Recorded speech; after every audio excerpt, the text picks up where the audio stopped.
My name's Hareth. I'm an explorer and history enthusiast, and I'm on a journey to learn about the Incense Road, a network of ancient routes, a pathway to prosperity. Dating back more than 2,500 years, this epic route stretched from southern Arabia to the north and northeast, connecting the peninsula to ancient Egypt, the Mediterranean, Mesopotamia, and the Indian Ocean, bringing with it incense, exotic spices, jewels, and other precious goods. Important stops on the route were the oases of AlUla and Tayma, which benefited from the stream of merchants who made arduous journeys through vast golden deserts in their quest for wealth. I'll be journeying along the ancient Incense Road from AlUla to Tayma and down to Khaybar to discover how these cultural crossroads from the past connect us to the present. First, we'll travel to Dadan, near AlUla, where I've arranged to meet Sulaiman, a Saudi Rawi.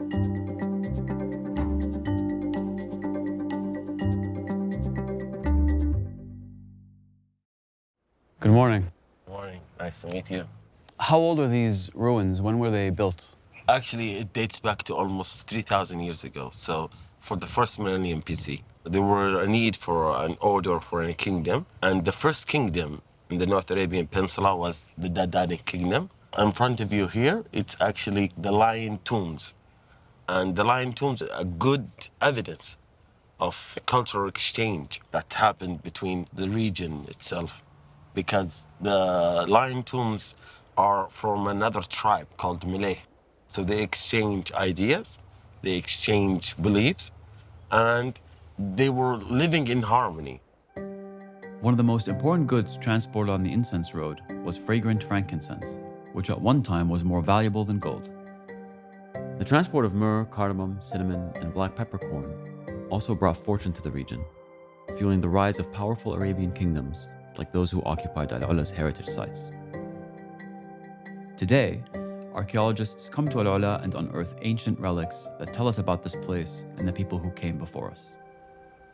What's the link between these areas, the ruins behind us, the oasis in front of us, and the Incense Road? The Incense Road and the merchandise, when they arrived to the Dadan Kingdom, we found a lot of evidence of a welcoming community, and they were exchanging the ideas, cultural exchange, and sometimes art exchange. We discovered a lot of decoration in these pillars that, of course, it's been influenced by the other coexisting civilization.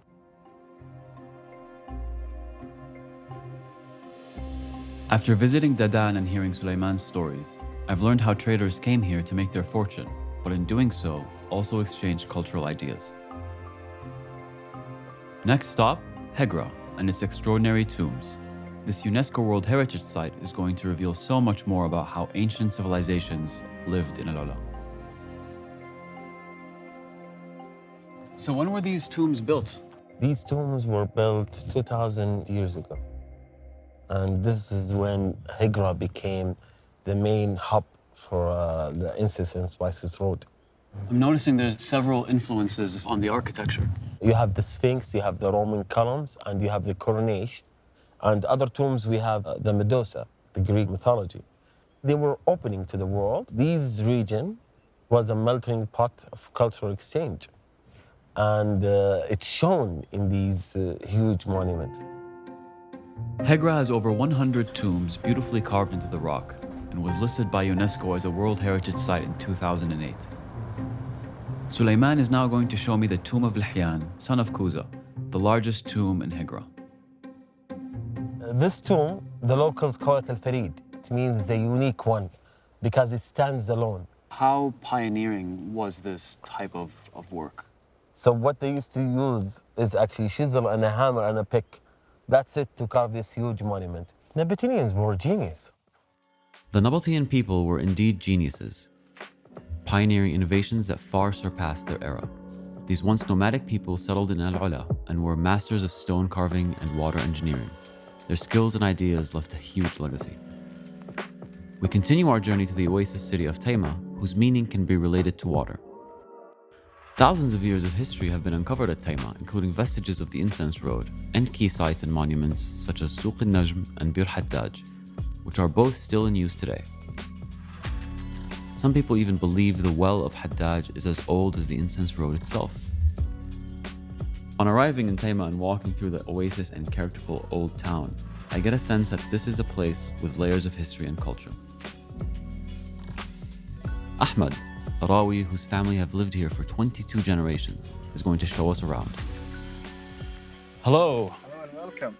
How are you? Good, great. How are you? Welcome to the biggest well in the Arabian Peninsula.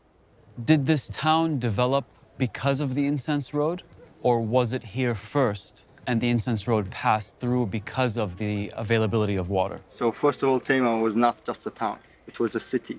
It was a really famous and international hub for trade and also for culture.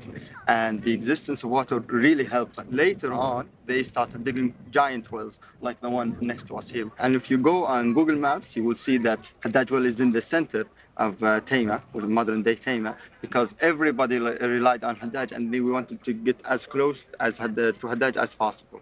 Is the well still in use today?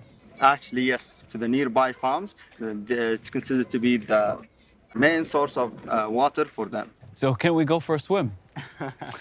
For now, no, we cannot. But the people of Tayma used to come here and swim actually during Eid when the water is not used as much as normal days. So the water level will actually rise. So it's safe for them to jump inside the well. And they used to come here and swim, enjoy the water during the hot days. The giant well at Tayma, Bir Haddaj, is one of the most significant landmarks in the Arabian Peninsula and is truly impressive when seen up close. This water gave life to Tayma. Thanks to wells like Bir Haddaj, farmers developed ingenious resource management techniques, efficiently irrigating crops and tending to livestock. This not only ensured survival, but also facilitated an advanced city and culture to thrive. After understanding the history of this area, I now know why Tayma is known as Land of the Kings. Next stop, Khaybar. By around the 4th to 5th centuries CE, the prominence of the Incense Road had begun to fade. But the history of trade and travel continued, particularly on routes of pilgrimage that connected the oases of AlUla and Khaybar. Khaybar's mustatils, or ritual structures, point towards 7,000 years of human history. Khaybar boasts one of the biggest oases in the region and is home to a uniquely biodiverse ecosystem with native animals and plants. Just east of the city lies Hareth Khaybar, one of Saudi Arabia's largest volcanic fields, formed through 5 million years worth of eruptions.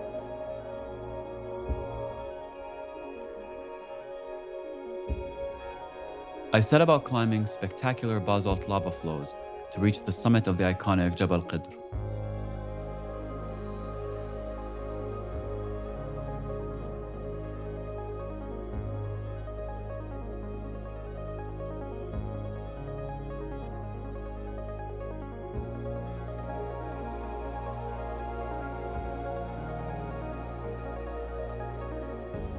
AlUla, Tayma, and Khaybar are some of the most unforgettable places I've ever visited. All different, but all connected by a legacy of journey, interaction, and cultural exchange. Ultimately, what's been fascinating for me on this trip is discovering that these historical places are about people. They created cultures that have survived, and that's really inspiring. This whole story has largely been about the past, and in some ways how it links to where we are today.